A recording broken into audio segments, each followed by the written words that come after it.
All right, in this video, we're going to talk a little bit about politics, a little local politics, perhaps. I'm standing at the side of the Anthony Woodson house. This is the back side of it because the front side faces the old Louisville and Nashville Turnpike, which runs kind of parallel to the Louisville and Nashville Railroad. Not exactly, but fairly close. And this sign right here, this is one of the original older signs that was put up a few years back, shows the preserve, the boundaries for the preserve. And that's where I'm going to start talking a little bit about politics here. So right here, right now, here's the Woodson house. I parked over here. This is the original road coming over. The pontoon bridge would have been right in this area. So this is where I shot the first video. This is where I shot the second video. And then here we are shooting the third video. All this preserve property here is now off limits, which is unfortunate because there's actually interpretive panels out there to talk about what's going on this side of the Battle of Munfordville. Now, the area down here is still open, and the last time I was here was completely overgrown. So we'll see if they've done anything, and I'll shoot another video from down there here in a little bit. So this is still part of the American Battlefield Trust property. And then the what they call the Texas Rangers Monument, the Terry Monument area, that's still visitable, absolutely, 100%. And then over here on this side, where the stockade and all this area, this is all able to be visited as well. And you don't have to park here anymore. They put a shelter in here. You can drive all the way back, and then you can walk over. You can also see the Colonel Robert Smith Monument right along the railroad. Now, it says it's privately owned and not open to the public. We'll be breaking the law then today. So there's that. You cannot prevent someone from visiting grave sites in the state of Kentucky. Cemeteries have to have access at least to descendants, and I think to anybody who wants to visit. And I do believe, if I remember right, there's folks buried over there, right? Not just the monument itself. Anyway, I digress completely. The modern 31 comes in out of town. But again, this is the original Louisville and Nashville Turnpike leading and crossing over the Green River at the pontoon bridge. And then here's the L&N Railroad Bridge. Okay, a little bit about politics as I'm going to walk back towards where I parked. So a little bit about politics is this particular property had an easement on it. Now, an easement means that the property owner still owns it, okay? But it's got an easement on it, and in this case, it had a public access easement on it.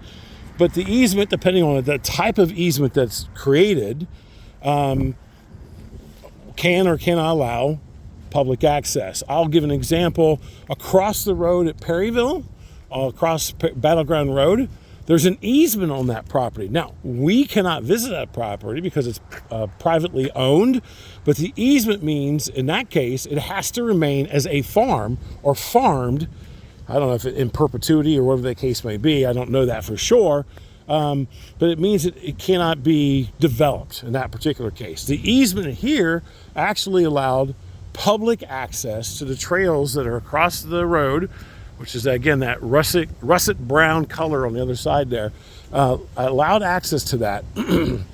And again, there's like 4 or 5 interpretive panels out there that talk about the battle. I'm going to walk around to the front part of the Woodson house.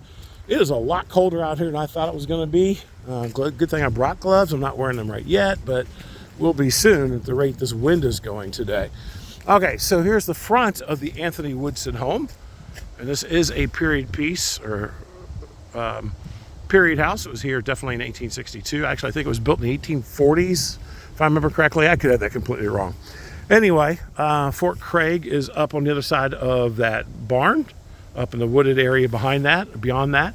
And so something happened here locally that no longer allows us to go out there on that battlefield.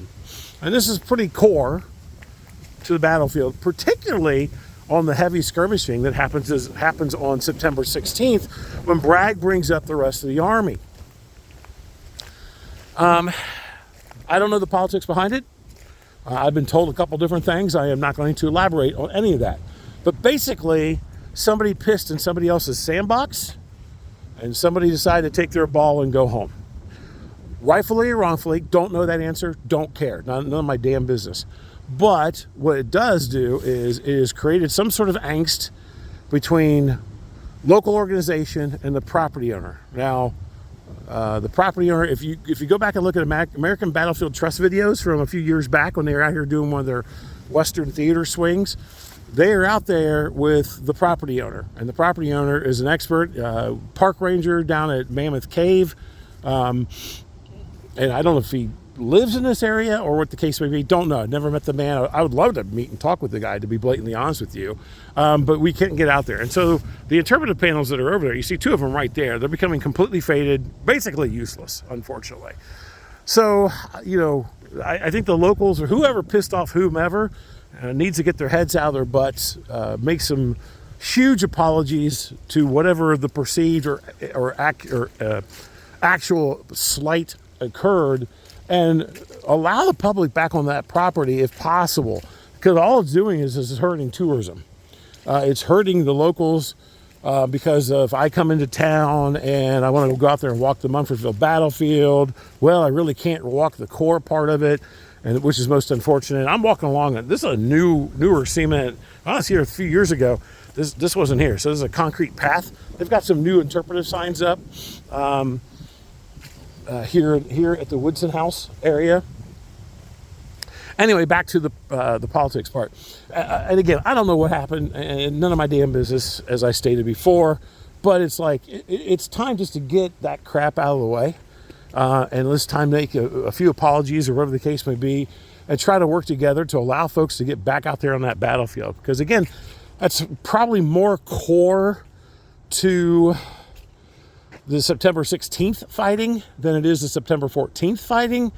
Although it would be, gives you some great views of Fort Craig. All right, so here's one of the examples of the new signs here at Munfordville.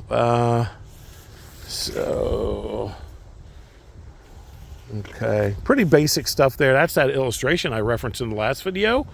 You can see the bridge. You can't see hardly anything here, but this is the extension of the federal earthworks. Fort Craig is a little bit more off to the side here. The illustration keeps going farther. The town of Munfordville is back in that direction. There's the bridge in the distance. It's a little condensed because the bridge is much farther out than that. Anyway, I again continue to digress. That's what happens when I do these videos kind of on the fly. But again, if I come here as a visitor, I come here, I expect to be able to get out there. I can't get out there. I am probably never going to come back here again. And if I live within a couple hours, or if I'm traveling from to fro, I literally can hear I-65 from where I'm standing. It's that close. So this is a huge issue for whomever's in charge today. And I've met some of the guys that are in charge today. They've actually been super gracious. Greg, Chris, Todd, super gracious with any communication I've sent to them, which has been fantastic. And I don't know if they had anything to do with, I'm not trying to say they did. That's not my point. But my point is that leadership today needs to try to figure out a way to get access back to this, because you had a couple battlefield signs out there on I-65. You get people to pull off. It's kind of like a quick rest, similar to Wildcat Mountain, although it's a lot harder to get to Wildcat Mountain than it is to Munfordville, off of an interstate.